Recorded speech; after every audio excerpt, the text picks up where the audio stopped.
at the end. So this is how to enter a 1-to-4 contract for a specific property that's been found on the MLS that our client wants to put an offer in. So the easiest way to go about doing this, of course, search the property. I do it by the MLS number here. And if you come in here, you hit transaction desk. It's right under the picture. Hit transaction desk down here. Okay. And what's going to happen is it's going to actually open up transaction desk. Now, I've already done this. And so it's going to open up a wizard form, and it's going to just walk you through what is really the details to the property. So it's going to walk through this in like a 5-section part. And it's actually, from the beginning, it's going to ask you if you want to apply a template. Okay. You don't have to, this is already done. So I'm not going to apply a template because I've already done that, but we applied the purchase contract template. So when you start the wizard, after you hit transaction desk, it's going to come in here and ask you to apply a template. You'll do that, and it'll start throwing in all these things in here except for list price. And, it'll put list price in, but you'll have to put purchase price in. It's pretty self-explanatory as you walk it through it. Our offer date, closing date, funding date, and possession date. All right. So it's pretty self-explanatory. And it also throws in a couple forms, and it's a 5-part wizard. So this has already been done. So I'm just showing you where it comes, what happens after you get into the transaction itself. It'll throw in the information about brokerage services and the 1-to-4 family residential contract. I always add the residential buyer tenant representation agreement, which I probably should throw in there as a template. So it always adds that as well. So now we got the forms. We have some basic information that was filled out in the details section by going through the wizard. And so what I like to do is I come in here and now, also documents. Okay. So just remember that forms create documents. So once you have a form and you fill out all the information in the form, and you set it up for the client to sign, when they sign it, it's going to come back in and it is going to throw it in as a document. Well, the MLS already had documents. So you can see this little tab right here. Here's a document tab. So when you open up the transaction desk and you go into documents, the listing agent already did the seller's disclosure, and they already did the survey. So those are documents already put in the document section. You can always see where you are from here, and you can go into here, and these are your kind of mini slide outs here. Okay. So, and same with here. You come in here and you can see these. This is all related to a specific transaction, and this is about navigating the entire file cabinet. Okay, so this is just one transaction in the file cabinet. So now that we're in here, I want to go to forms. Click on these hamburgers. Go into forms. I've already done the information about brokerage services. Most of it was filled out already. I come into the 1-to-4 family residential. And this is, you have unimproved property contracts. You have farm and ranch. The 1-to-4 is the most typical. Okay. So for whatever reason, it did not throw in who the seller and, our buyers are, our clients. So I can come into the transaction here and I can just click on this tax tab. And I can see, it's Jason McWilliams. Okay, that's the seller. If there's 2 sellers, they'll be down here. Here's the seller's address. They live there. So I'm just going to go ahead and I'm going to Control V, Control X, Control V, and I'm going to make it Jason McWilliams. Okay, format it properly. Okay, our client is Seaver, and he has directed us to have his name as Seaver Philip Bowen. Okay. We'll come in here and we'll just do Seaver Philip Bowen. And then we'll also do Elizabeth Martinez. Okay. So, husband and wife, the name, all this is thrown in there, lot block. This is all taken from tax. So if you came in here and look at the tax, you would see that the legal description is down here. I like to come in here and Control C this. And when I get down into, and you see it's very similar. So they actually did the subdivision here. So And you can highlight over here. It'll tell you what it needs, lot, block, and typically there's a little highlight. But I always come down here and I put the in special provisions. I want the legal description. Okay, so I put legal description and I'll Control V. This is what the property, it's not the address that a property conveys by. It always conveys by the legal description. Doesn't matter what this address says, really. This is just kind of a reference point to the property, but properties convey by deed via the legal description, okay? So we don't have a lot and block, and here's our subdivision information, Ector County of Fannin, Texas, known as the address, 502 North Main Street. I wonder why that didn't put in there. So it is Ector, E-C-T-O-R, E-C-T-O-R, Ector, Texas. Oops. Ector, Texas. Okay, so exclusions, we don't have any exclusions down here. No reservations, the sales price. I wonder why I didn't throw it in, but we're going to have, he's going to do his $148,000 is the loan. So it's going to be a third party financing addendum, conventional loan, $148,000, and he's going to ask a 185. So that would be what, $37,000? Right, something like that. Yeah, $37,000 plus $148,000 is $185. So he's doing 20% of the 185 because that's the typical conventional note. So 185, we check our math, times 0.2 equals 37,000, which we have here. Okay. Third party financing addendum. I need to add that as well. So I can save and exit. I forgot to add the third party financing addendum. So to add a form, we're in the forms. You can see it over here.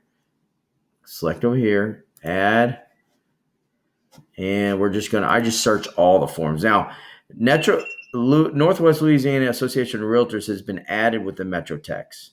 So they'll throw in these forms as well. I just leave them all in here, LREC and Northwest Louisiana. So you got to make sure that we're getting Texas forms and not Louisiana. So you just start typing third-party financing addendum.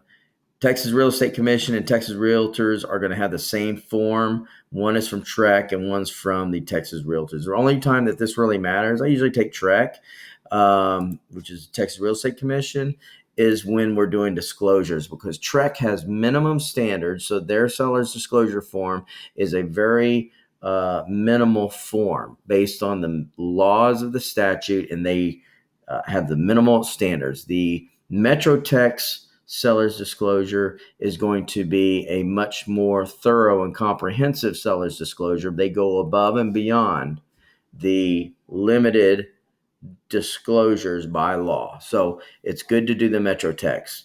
The rule of thumb is to disclose. So do the one that has the most information. That's, of course, if we're working with the seller.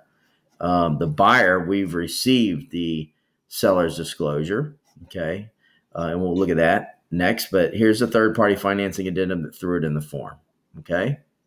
So we'll be at that disclosure here in a minute. But let's go back in the 1 to 4 family. Okay. And we'll scroll down. So third-party financing addendum, leases. Okay. We don't have any leases. Okay. So seller is not aware of any leases affecting the property. After the effective date, seller may not, without buyer's written consent, create a new lease, amend any lease, or convey. This is a new provision that came out in the new form. So there are no residential leases. There are no fixture leases. There are no natural resource leases. So we're just going to leave that blank. Deliver to. Okay, so this is Fidelity National Title. I think I had it up. No. Okay, so I'm going to go back and I think I had it up. Fidelity National Title. Nope. All right. Fidelity National Title. That's who we're going to use, I guess. Fidelity National Title. We'll just put that in there. I know they're out of county title, but let's just go ahead and and use them. If the buyer or the seller has a balk, then that's fine. And then the address to title. So it's 2750 Churchill Drive, Suite 110, and 75022. Okay.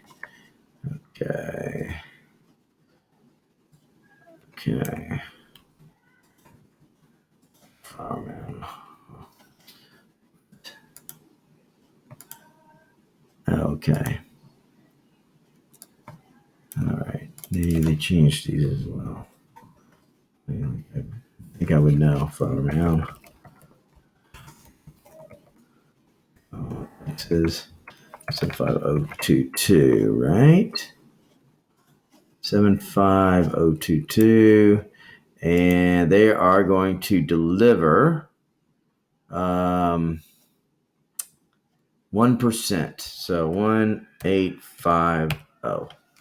They're going to pay 185,000. So 1% typical earnest deposit amount, and $100. And of course, this has been changed now with the new form coming out as the option fee that can be and shall be made payable to escrow agent and may be paid separately or combined in a single payment. Used to have to go directly to the seller. Okay. And then buyer shall deliver an earnest money amount. We don't have an additional earnest money. The option fee allows them to terminate the contract if they want, and we had within 10 days. Okay. Title policy, and we're going to have seller furnish the owner's policy at seller's expense. And that title policy is going to be issued by Fidelity National Title. Okay. Then we're going to come down here. The standard pretty exception. So we're just going to do, this is the standard. This is the extended. The extended, which is 2 down here, will actually, it's kind of weird how this talks about the standard pretty exceptions as to discrepancies, conflicts, shortages in areas or boundary lines, encroachments or protrusions or overlapping improvements. So they're going to say the exceptions to the title policy are going to exclude these discrepancies, shortages, and boundary lines. And that's the standard policy. They're not going to amend that or delete it from the title policy. And if they want the extended policy, which is 15% more the premium, you would select this. And instead of deleting these exceptions, they're going to, instead of including these exceptions to the policy or riders, if you will, they are going to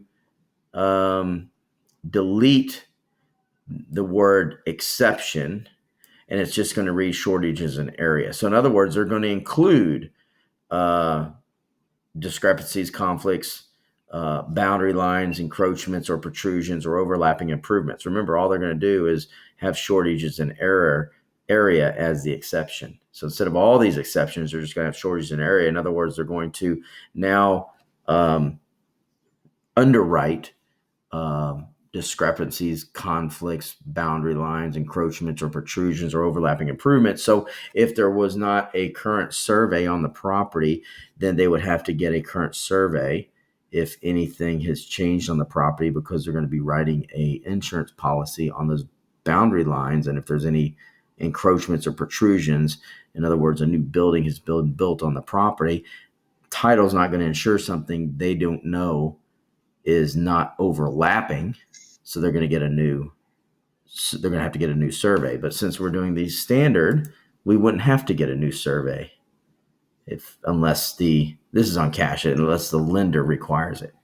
It's kind of confusing, but you'll understand it as you can continue. Just remember that 1 is the standard policy and 2 is the extended policy, which costs whoever, buyer or seller, 15% more of the property. We don't need this. This is it's not going to, in this type of subdivision, we don't really need to have that standard policy. Some people say do it all the time, or extended policy. Some people say do it all the time, but we're not doing it on this one. Title commitment, 20 days sent by title, and then the survey, and we're going to have within 7 days after the effective date, seller's going to furnish the buyer a survey and an affidavit, which is a T47 affidavit. And if a survey is not acceptable to the title company based on what we just said earlier, and usually that's denoted by the lender who informs the title company that we can't accept a survey because of these issues that we're going to be, well, one, title is going to ensure boundary lines, and two, the lender may say, hey, I need a new survey because of whatever reason on the property. So anyhow, if it is done, we're going to obtain a new survey at seller's expense. Okay. Actually, we're going to do it at buyer's expense. Sorry. So what happens is seller provides a survey, and if the buyer's lender through title denies the survey, then buyer will have to get another survey at buyer's expense. That's typical. We also have where the buyer shall obtain a new survey. That buyer is deemed to receive the survey on the date of actual receipt. In other words, whether buyer gets it or not, they're deemed to have already gotten the survey. So if we say buyer's going to get a survey, it's cash offer, title doesn't care whether they have a survey or not, then, buyer can get it or not. They're deemed to have gotten it. However, if seller, this one says seller is going to get a new survey, and regardless of had they had an existing survey, they're going to get a brand new survey. Okay. So objections, we're going to leave as is. We're not going to anything that prohibits following use or activity. We're not, residential use, right? We know that's going to be the case. So buyer is going to object the earlier the closing date. Okay. And I don't usually put anything days after buyer receives a commitment, exception documents in the survey. So we're just going to do it at the closing date. We can get real technical on this. You don't even need a closing date if you have the number of days in here. You don't need a hard close of escrow because, well, we get ahead of ourselves. But anyhow, I just leave it blank, okay? So because we're going to do the closing date. Membership in a property owner association, it is not subject to membership in a property owners association. Okay, so we're going to go on down. Access to property. So seller's disclosure, we know we have a copy, based on what we saw in the MLS. So buyers receive the notice, and we'll set the signature package up for them to sign as well. Let's see. So it's not required at first. Okay, so acceptance of property condition. Buyer accepts property, as is. Now that as is at the time of closing. So they still have their due diligence during the option period, and they can renegotiate. But when the property conveys, deed, warranty deed, it's going to be sold as is at that time. A lot of sellers and buyers get confused. Well, I'm selling the property as is. Yeah, you are when it conveys, but there are negotiations up until that point. Residential contracts, we're going to have $500, and this would be a home warranty company that seller's going to pay for to buyer. It could be anything, actually, any residential service contract. It could be for lawn care for a year, whatever it may be. All right. Broker or sales agent. Okay. If we're a party to the transaction as an agent or broker, we'd have to put that in. Closing August 5th, 2021. I'd already set that out. Possession is going to be upon closing and funding. If we had a lease, it would be according to a temporary residential lease, and we'd denote it down below in section 22. Special provisions, all we do is a legal description. Settlement and other expenditures. Seller's not going to pay or contribute anything to buyer's closing costs. Prorations, this is all legal boilerplate. I mean, you need to know it so that you can go over it with your clients, but we're not going to do that right here. We could spend a whole class on this, 6-hour class. Federal tax requirements. Okay, so finally, where is it? Seller is a foreign person. Okay, the buyer withhold from the register. They used to have a little checkbox here about whether buyer is a foreign person or not. Notices. Okay, so this is official notices. So this is typically to the address of the buyer, and buyer has a pause this real quick. All right, so we're back to notices, and I got the address here, and it is 2360 West Denman, 2360 West in Stephenville, Texas. And I know there's a suite number, I think, or apartment. Okay. Denman Street, 76401, 62. 76401. And then this is 68 apartment. 62. Okay. And then phone. I typically like to I'll put their phone in there and I'll put our email and fax in here.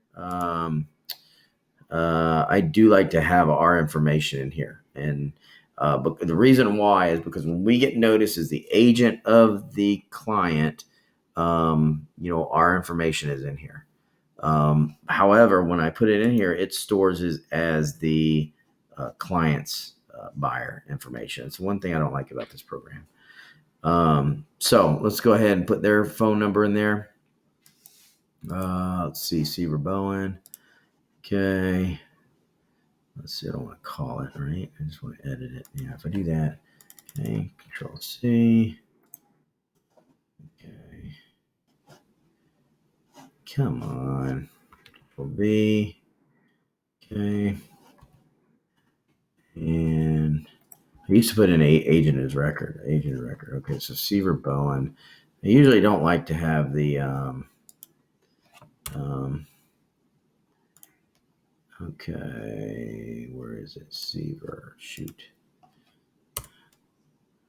Where's Seaver? This is okay. Where's his email address? Pause this thing. So I found the email address and I'll put mine in here. So what happens is if I get an email, it is considered legal notice from one party to the other as a representative. All right. So, and then seller, I know they're 502 West Main Street, and that's in Ector, Texas, 75439. And since I don't have their information, what I do is I come in here and I go back to the listing and I take the listing agent's information. Okay, this is their cell number there. Okay, I'll just put it right there, and I'll take their email address as well. So anytime for legal notices, let's say it goes to a court of law and says, well, did you notice the other party? And you say, well, I did. And if you notice them to something outside of this information, you guess what? That's not a legal notice. Now, you could argue of whatever legal thing that you delivered it somehow, but these are legal notices. So that's what you want. Okay, so agreement of parties. We're going to make sure that we have third party financing addendum. Okay, so we don't have any of these other ones. Select temporary residential lease, no short sale. That's it. We don't have an attorney for us, so we put none. I don't know about the seller. And then Seaver Bowen, Elizabeth Martinez, and the seller is Jason McWilliams. Okay. Broker information. This is not part of the contract, but we always want this in here. Texas Grand Realty is a firm. License number, Thomas A. Miller. Same license number. Team name, we don't have a team. Associate, there we go. Okay. We can use this address, which is listed there, or we can use our office address. Okay. Use this one because that's listed. We'll change that up in the MLS. So listing broker firm, we definitely want to make sure that, okay, it's eXp Realty. So Control C. Okay. License number, and actually, we're technically it's TAMR01. Okay, that's technically what it is. Okay, seller only as the seller's agent, Melody Perkins. The license number for Melody is right here. New agent. She's a broker. I don't know. Let me see. Nope. Good job, Misty. Team name. Does she have a team name? Should have a team name. She does have an email, telephone number. We're going to go ahead and put, already did that. Licensed supervisor. So licensed supervisor, Misty Missy Michael. So this is going to be a long video. I'm sorry. I don't know how to make it shorter and show everything. Control C for her license number. Broker office address. So we're going to, it's in Addison, Texas. Gosh, I knew when that was farmland. Okay, so we're going to do that. Parkway, Suite 300, 75001. Okay, 75001. Oops. 01. Okay, let's go ahead and delete that. And delete that. Okay. And the phone number for the office is this right here. Okay. And selling associate's name. We don't have another associate. So if there was a second associate down here, we would lift it. We would put down there. They want Chicago title in Texas. I don't know how they get that. Okay, so that's it. Compensation 3.0%. This does not make an agreement, by the way. It's only noting that the MLS is what is listed in the MLS as the agreement. She better put 3%. Okay, good. And that's it. That's it for that form right there. This is the last page is the receipt, option fee, earnest money, contract, and additional earnest money receipt.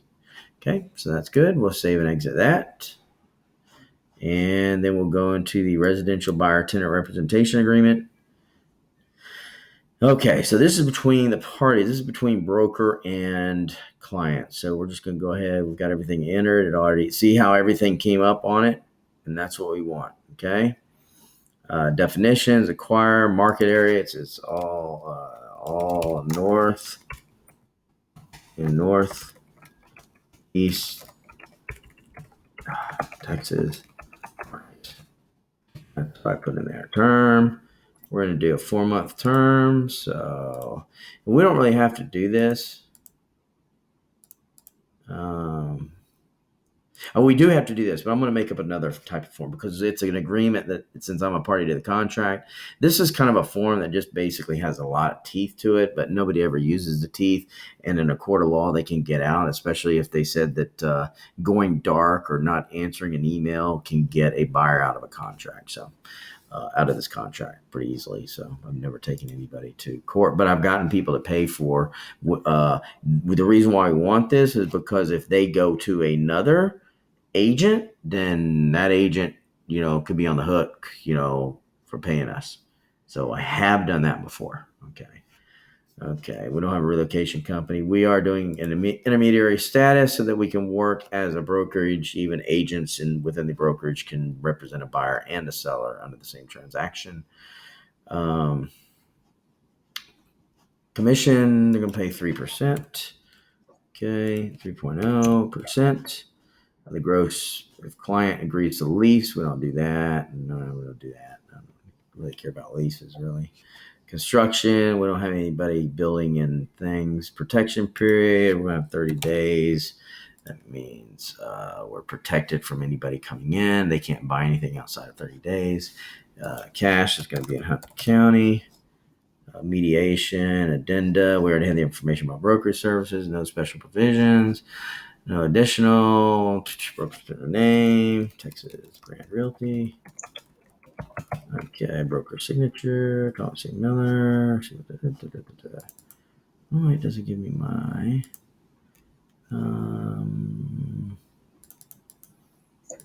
Okay. It's going to change it. Okay, Seaver, Elizabeth, a date. So that's good right there. Okay, so let's save and exit. Okay, and then the third party financing addendum.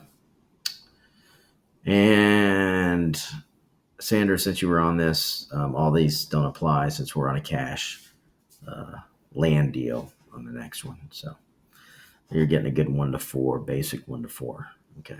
So it's going to be conventional financing, a first mortgage in the amount of what, $148,000? Is that where we're at? $148,000 due in 30 years with the interest not to exceed 4% of the loan, right? That's kind of what we're at with this. Where are they at? What kind of interest rate they got? Conventional 180, and they don't give it to me, so we're gonna do 4%. Okay.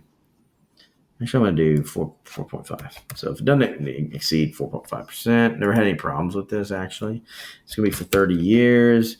And the buyer's origination costs are not going to be 1% alone, not to exceed 1%. Okay.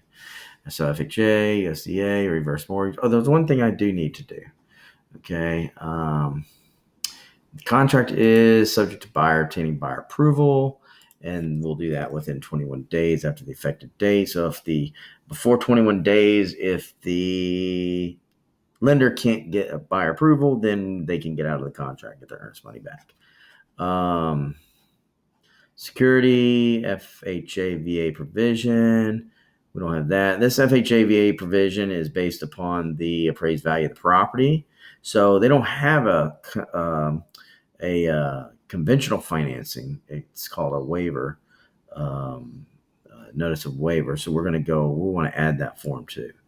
Okay, so let's save and exit, and we're going to add on a conventional. If we want the appraised value, let's say the appraised value doesn't come in and it doesn't make value, we don't want our client to have to make the difference or lose the earnest deposit. So we use a form and waiver. Let's search that. Let's see. Appraisal. It's a appraisal. Oops. APPRA. So addendum concerning right to terminate due to lender's appraisal. Okay, that's the TREC form. We'll do that. We're going to add it. Addendum concerning right to terminate due to lender's appraisal. So on a conventional loan with a property that the buyer wants to make sure that they don't have to pay additional funds if the property doesn't appraise. Let's say they buy it for $250 and only appraises for $200,000. They have to make up the difference on a conventional loan, or if they pull out, they lose their earnest deposit. With this particular form, the addendum concerning right to terminate due to lender's appraisal, they can pull out. So we're not going to waive. Some people waive that in a strong seller's market. People waive that if they have heavy cash. We're going to partial waiver. Okay. We're going to do additional right to terminate. In addition to buyer's right to terminate under the paragraph 2B of the Third Party Financing Addendum, buyer may terminate the contract within, let's say, 3 days after effective date if the appraised value according to the appraised obtained by buyer's lender is less than $185,000, and we'll be able to get. And the buyer delivers a copy of the appraiser to seller. The buyer terminates under this paragraph, the earnest money will be refunded. Then they have the right. It doesn't say, it says buyer may terminate, so it doesn't buyer shall terminate. Okay, so we'll have this down here, and that will protect them. As I spoke with Mr. Seaver, that we're protected under the bank is not going to lose money. So they're going to protect their investment on a property that they're not going to overpay for. So if you're getting a loan through a bank, you're protected as well under that appraiser. Addendum concerning right to terminate, or we used to call it appraisal, waiving the waiver of appraisal contingency, or just the appraisal contingency. All right. That's a mouthful right there. So this is that. And so what we're going to do is we're going to set all these up to sign. Okay. So I'm going to check all these. I can do individual ones, but I'm going to check them. When I check them, it throws them into the basket. Okay. The basket allows me to do things with the basket. And so I go into here and I'm going to, this little pen is signing. If I wanted to email it out, I could. But I'm going to sign in AuthentiSign. And you're getting a good rundown of this. Main Street, Ciarinelli, and this, it's not the addendum, this is offer docs, okay. Offer 185, okay, so makes it similar, okay, so it makes it, titles it right in the signing name. Sometimes it through then the addendum, but this signing name is actually could come up in the email to the buyers, and it may be confusing. So we want to make sure that we straighten that out. Okay. So sign in line means participants sign in order. So 1 through 5. Simul-sign means anybody can sign in anytime. I almost always do it as sign in line. Okay. And there's a reason, because if I have to sign or if I want it to CC somebody at the end, like the notice to the other agent, then I can do that. And I'll show you here. So I'm going to have, let's see, Melody Perkins, Jason McWilliams. Okay, so that's the buyer. Okay, see how that's not his email address. All right, so it threw it in there when I filled out in the 1 to 4 melodies. Okay, it threw his in there. So I'm going to have Elizabeth Martinez. Okay, so what I need to do is I need to put Elizabeth Martinez into. Go ahead. There's a couple ways I can do it. Okay. Well, let's do this. It's going to tell me. Let's see. Add participant. Okay. If I add her, okay, and I want to remote sign her, it's going to tell me that I'm going to have to add her as her email address. And I'm going to do Seaver. He's going to be a remote signer. I'm going to do Melody. She's going to be CC'd only. And then I'm going to do, let's see, I could CC me, but I'm going to get a copy anyways. I want to CC, so I'm going to add these. Okay. And then I'm going to make sure, oops, ignore. Okay. So selling broker. Right there. Okay. So we'll save this. Melody Perkins. So I want to make sure that Elizabeth is above Melody. See, it says Melody doesn't have an email address, missing information. So I click on her. So I'm going to put her email. It's kind of weird. It wants me to put custom initials in here all the time. So I'll just put EM. And she's going to be a signer. And I'm going to put save participant. Now she's got an email address. It's required. Okay. And then let's just save. I also want to add Camille down here. Okay. So I'm going to add a new participant. That's our transaction coordinator, of course. Oops. Add participant, and I want to add from contacts, and I'll add main contacts. Okay, so okay, so let's do this. There she is. We're gonna add CC only. Add okay. So I really don't need to add her now because she's not it's not an executed contract. So sorry. I'm not going to add her yet. Under an executed contract, if we were the last to sign, then I would add her. I'm just going to do Seaver, Elizabeth, and Melody, right? And it's going to CC to Melody as a final contract going out to her from our clients after they've signed. Okay. And the documents, here we are. These are the documents that we had in there. I always like to kind of put them in order. Information about brokerage services, our representation agreement, the 1 to 4, Third Party Financing Addendum, and the Addendum Concerning Right to Terminate. And I needed to put in this 1 to 4 the Addendum Concerning Right to Terminate, and I'll show you how I can do that. So, I'll show you that in a minute. But I just remembered that if all addendums, okay, they don't require signatures because they are part of a contract. And they're listed in Section 22 as part of the contract. So when you sign and date, I'm sorry, I said signatures. I meant date. If you date a contract, a 1 to 4 family residential contract, and it has an addendum to it, the addendum doesn't need to be dated. If you have an amendment to a contract, which is an amendment always amends existing contracts, you need a date on the amendments. These are addendums. So addendums are part of a contract, and amendments are external to a contract but amend a existing contract. Another mouthful. So we hit design. So all these are going to come up. Let me check and see if Miss Sandra has fallen asleep. Sandra, I can't see you. Have you fallen asleep? No, I'm here. Man, is that a lot or what? It is a lot. Yeah, that's why I get paid for doing this. Okay, because our E&O insurance and everything else is on the line. Okay. Right. So here we are. These tools help manage this a lot better, but you still have to know how to do them. After you do several of them, it's pretty easy. So we're going to do buyer and seller. So Sears first, it automatically throws it in here. We just check everything out, make sure everything's dated. I always go through here and I look and make sure I'm doing everything 7/28, 11/28. Okay, so this contract is between who? Broker, myself, and client. So, excuse me. So, I didn't add me in here. Doggone it. So here's a good lesson. Go to back, save and continue. You can get out of it. Let's add participants. Add participants. Add yourself. That's me, Thomas A. Miller. I'm a signer. Let's see if it'll allow me to add it. Oh, look at that. Okay, so I'm a selling agent is too. Okay. Selling broker. All right, let's just do that. Okay, fine. Okay, there we go.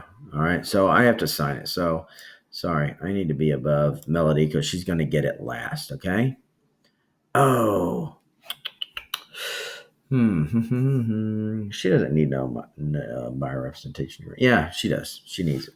Okay, that's fine. We're gonna go back to design because they went to see the property and they're under contract with me, so she knows that. If she tries to pull like, "Hey, I'm the procuring cause," then too bad, I got the contract. So there we go. This is gonna be between me, 7-8 TAM. Oops, doggone it. Do I really have two people in here? No. Okay. So let's click on one of these and delete it. I don't know why they threw me in there twice. Okay, delete that one. Okay, so delete that. Okay, all right. So I know all this stuff's in here. 3%. Okay, let's delete that. Okay. Hunt County, we're gonna delete that. The other one is gonna be so easy. Okay. Broker signature, TM is 01. And okay, there we go. That's good. All right. So we're good there, right? Now we get into the one of the four family. And so this has already been, they already throw the name in here. Typically, if it's part of the form, if it's and I've got to add two more documents. I'm so sorry. I got to add the documents. Gosh, it's late. But let's go through this and make sure that everything's right. Okay, so 37, 148, third party financing, 185, no leases, earnest money, Fidelity National, $18.50, $100, 10 days, termination option. Fidelity Nationals by the seller is going to deliver it. The owner, okay, that's the owner's policy. Now there's a lender's policy as well, but that's not addressed in here. So that's between the lender and the buyer. It has nothing to do with the seller. If the buyer wanted the seller to pay the lender's title policy, then it would be a contribution, and in the section for seller's contributions to buyers, what we put an amount in for there. So not to be amended. We got the standard policy. Okay, sign 7 days. Buyer expense if not accepted. Not subject to a property membership in an HOA, basically. It's not an HOA. All right. Buyers receive the notice. That's what I forgot to put in here. Okay. Buyer accepts the property as is. Blah, blah, blah. $500 residential service contract. Closing date, August 5th. Okay, we got this. Possession upon closing and funding. We got the legal description down here.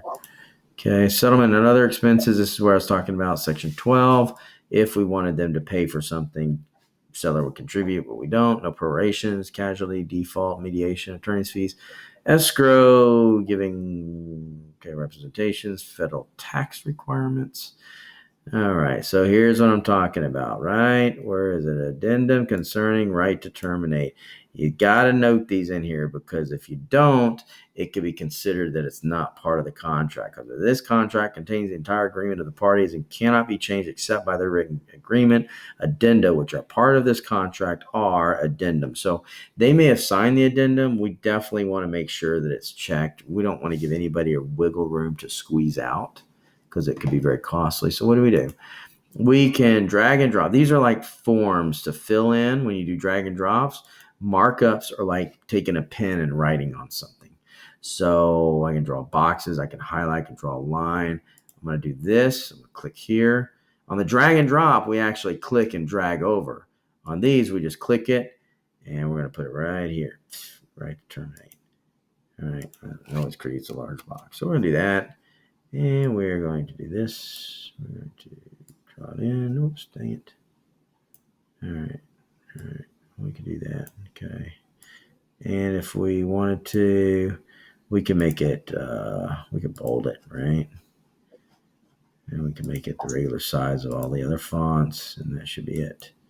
So there we are, right? Looks pretty natural. So there it is. And it doesn't matter because this is going to create a document anyways. The form you can always use if you wanted to create another one. Let's say the contractor wasn't agreed to and you wanted to create another 1 to 4 based on like a higher sales price or a lower sales price. You do the same form. Once it's signed, it creates another document. Okay. So we wanted that. Okay, this will be after everything is agreed to. Broker puts in the acceptance dates. Okay, so we got Texas Realty, team name, got everything in here. 3.0%. Okay, there's that. Third Party Financing Addendum. Okay, 148. 148 and 37, right? What's 37? 20%. Yeah, okay. Approval of financing, 21 days. Security, okay, sign. Again, this is an addendum. Addendums do not require dates because they're part of the contract that's dated. Okay, another addendum. Waiver 185. Okay, there we go. That's all the forms right there. Okay, so we're done with that. But what I need to do, I need to go back. I want to save and continue. Remember how I said that there were documents in here? We need to add a couple more documents, and they are part of the forms and documents. And you can see there are forms that we created in the documents. We want the survey and the, not the prequel. And we put the prequel in there because it's going to be delivered to the other agent.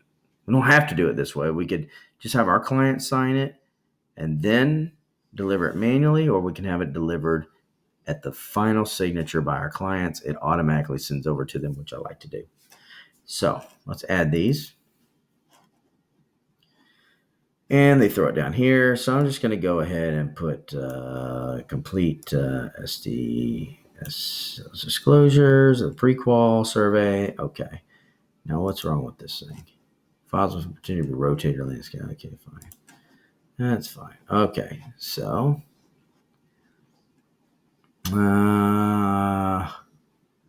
sure, we'll rotate the page 90 degrees counterclockwise. Okay, let's see what happens. Sorry, you missed that page number. Okay. 1. Rotate page. Ta-da! Okay. Close. All right. It's rotated. Nice. Okay, fine. Whatever. All right. So we'll go back to design, right? Now it's a 30-page document. It's a lot of pages for a freaking house contract. Then, gosh, when you get into the, you said lead-based paint, you're going to add another 30 pages to that. So we've done this. You see all everything signed. It's the same thing here. So we're just going to go down and scroll down. Kept it all the same. Okay. Kept it all the same. And we get down here and we do the third party financing. Didn't concern. Okay. Texas disclosure notice. Okay. So we want to make sure that they look at this is disclosure. And we want to make sure that the buyer's initial it. So drag and drop. This is where, because this was a PDF and not created from a form, it's not going to know where these locations are to drop an initial. So we want to drop an initial. We're going to do it for all of them. Okay. So it's at the bottom of every page. An initial for the buyer. Seller's already done it, as you see. Buyer. Okay. Keep doing it. So when they go through this, they're going to read it, right? And they're going to have all the initial. Okay. Initial. Okay. All right. And then we're going to have them sign it at the end. We're going to have to go do the other signature seller, printed name. Good. Signature buyer. Then we'll have printed name. So that's kind of cool. So we can say sign here. And since it's not part of the contract, we're going to drag over date, printed name. Okay. We can also do signer name, bring it right over here. So we got everything. So it's pretty cool, right? So now we want to switch to the Elizabeth Martinez one. And she's going to sign. And she's going to be part of the date. And she is going to have her signer name right here. Oops, and I need to initial down here. And receiver. Okay, I need initial down here too. Got it? Okay. So we can just go back up to Elizabeth and initial. Make sure that the dates, when you're on a name, if I drag, let's say, oh, I forgot Seaver's name, but I'm on Elizabeth, and I happen to drag the date over here, this date is going to be part of Elizabeth. We don't want that. So see how it says Elizabeth? Let's just delete it. Make sure that you switch the name out whenever you're putting something on something. Okay, so we're going to do Elizabeth initial. This is a long video. Wow. Do you think this is a video that would be too long or comprehensive enough, Sandra? I think it's long, but I don't see what you could have left out. It's hard to, right? How do you leave something out? This is on. You take 30 hours worth of classes on contracts, so Yeah. The video is just a summary. Yeah. But all right. So see, we have everything here. Okay. So we're gonna hit next, right? Survey's been delivered. So now we want to customize invitation. So I always put 502. Okay, so this is going to be the 502 North Main Street. Why did I get 510?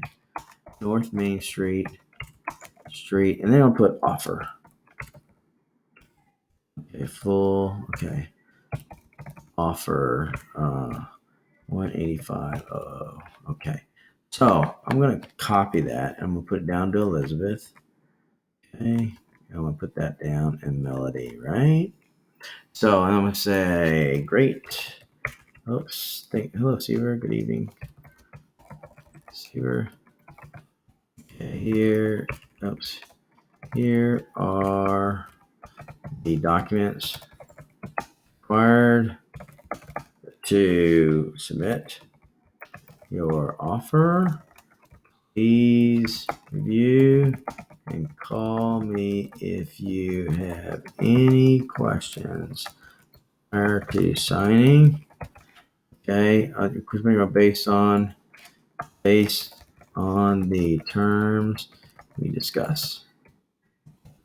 Okay, please review and call me if you have any questions prior to signing. After you sign, a separate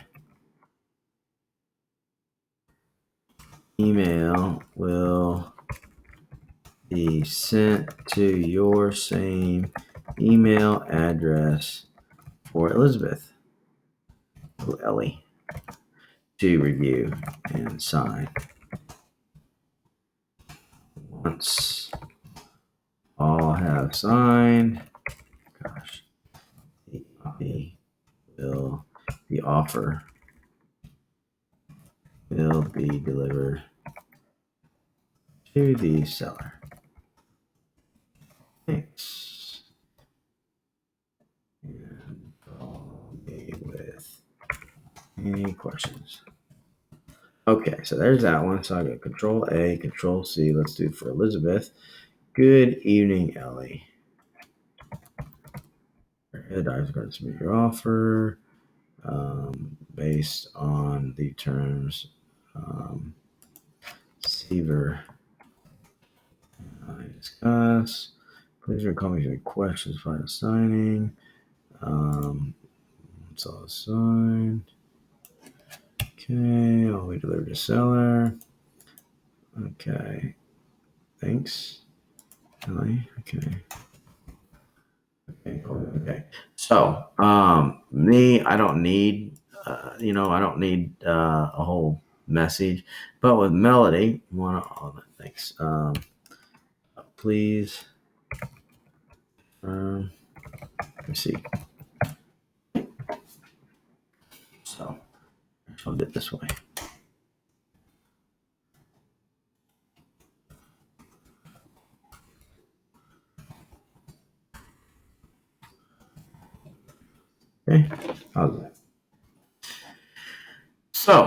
once I hit save, that customized the email. If I want to go back and customize it, I could still. Okay, so I'll do that. So everything's in here, save, and guess what?